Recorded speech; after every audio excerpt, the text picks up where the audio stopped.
How you guys doing this morning? This video is going to be Will's perspective on a subject, and I want to start this video out letting everyone know that everything that I say today in this video is not the truth. Okay, it's strictly my opinion from my perspective, through my experiences for the last, I don't know, I'm going to say last 43 years, okay? This is not difficult for me to do.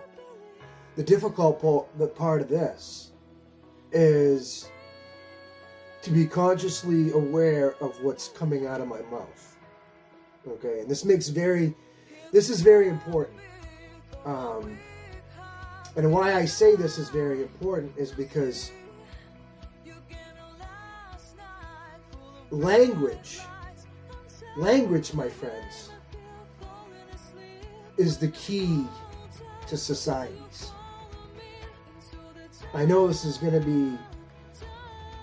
ain't going to be many people out there that are actually going to be able to comment on this video. I'm going to actually test some minds and myself too, but I'm going to get few comments. I'm going to get thank you for sharing. I'm going to get good video. I'm not going to get acquiring minds. I have a gut feeling. Maybe you'll be wrong. I don't know. But here we go. The origins of any society that's ever been created since the existence of humanity had to consist of language. Can everybody catch that? Can anybody agree or agree to disagree? They had to have some form of communication. And I understand this to be the truth. And why I understand this to be the truth is because how come animals can't speak? They have their own form of communication. See? It may not be in the intellective mind of a human being, but they too have a language. And so doesn't every other animal in existence. They have their form of communications. And you guys are probably asking me why am I doing this video? I'm doing this video because it's very important to understand proper language. Okay? It's very important. You should know this stuff, people. Ladies and gentlemen. You should understand the theory that goes behind. It makes you more of a powerful individual if you understand how to word things the way that it should be worded, okay? And I'm going to give you a couple of examples. One example that I'm going to say to you is, who are you? Are you defined by your birth certificate and your social security number? 99% of you are. Because you guys, and I'm not saying this is not egotistical, this is nothing. As long as you've got a job where your employer requires your social security number for employment, you're therefore signing a contract. Basically, you have to abide by his rules. You have to sign that contract to be his slave. Yes, he's paying you for your time, but if you do anything that voids that company's policies, you're no longer employed. Okay? I know you guys, I know this sounds okay, we already know this. Well, let me say something like this. What would you say if I told you that if you knew proper language and you understood how language is used, pronouns, nouns, verbs, adjectives, because everything that you were taught in school about language, they left out a lot of things, okay? Proper language, and I'm not saying that maybe, well, I'm not going to, okay, back this up, okay? I'm going to back this up. Because in the early 1800s, when they had single house schoolhouse rooms, that's where they were getting the proper language. They were getting proper language then. It wasn't until the 1950s, after World War II, that the curriculum of academics and school requirements changed drastically. Now, after this time, okay, I'm going to say 1950s, okay? After the 1950s, our school systems changed. So you got a different education no matter what. It wasn't like it was after the 50s. You say, how do you know that? Well, this is how I know this. Because your average person today, I graduated in 1997, okay? I got pushed through school, okay? I got pushed through school. So, and I was a foster child and everything like that too. But I didn't realize, I never got proper English. I can barely read and write today. I mean, I can get by. I can write my own name. I can do cursive.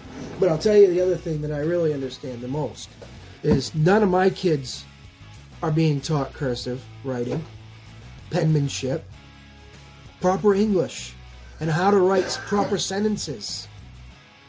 We're not, in my opinion.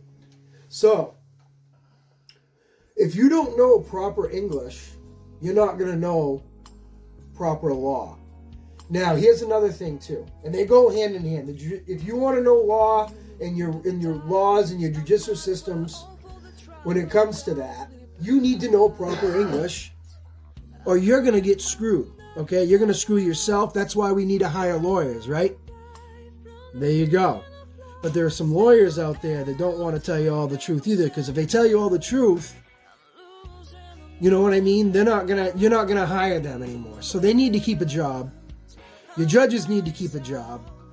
All these people that are in these high positions know that they can't tell you all. It's just they think it's a secret, but it's not really a secret. What it is it's you having to do the extra homework, okay? And me personally, I want to be an independent, sovereign citizen of the United States, okay? That's been my goal. It's something that I've been seeking for a long time. I've gotten to the point where the understanding of that came from proper English, proper language, and how it's supposed to be written. And I understand now, too, that my body that I possess is my vessel.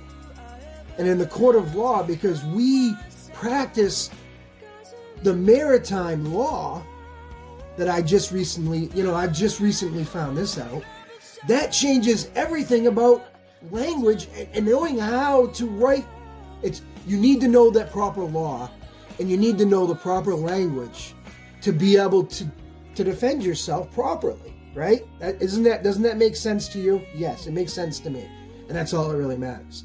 So here we go. I'm gonna give you a back up a little bit. Okay, so I've come to realize that my body is the vessel that I'm in charge of. It's my possession. So as long as my vessel's in my possession, I have to take the very best care of this vessel. And I got to protect that. And that means whatever I don't want to come into my vessel gives me the right to protect it. So if I don't want something that I feel is going to hurt my vessel or destroy my vessel, I have the right to say no, and I have the right to protect that vessel. And whatever's in my possession within that vessel is also included. Meaning my home, that's included within my vessel. My vessel needs this. So there's so many things that you need to understand when it comes to language and how law is written, okay? And a lot of people don't understand that we practice maritime law. So no one's going to tell you this. No one, it's not public knowledge. They don't want everybody to know all these ins and outs. There are a lot of people out there that probably do know, that are highly educated. But the average Joe like you and me that I connect to on a daily basis isn't going to know that kind of information. So I figured, why not give you this video and explain to you that you can become free and sovereign as long as you know the proper language and how it's written. You can be that. I'm working on it. I'm not there yet. I'm learning and learning. I'm still learning. So I'm trying to get better every single day. But this is something that I'm working on. Because if I can master this process, I can help other people that don't understand it, that wants to know more about what that is. That's all. So thank you guys. I appreciate you. I love you. And I hope this video resonates with somebody. I know it will, because there's a reason why I had to do it. Not had to do it, I chose to.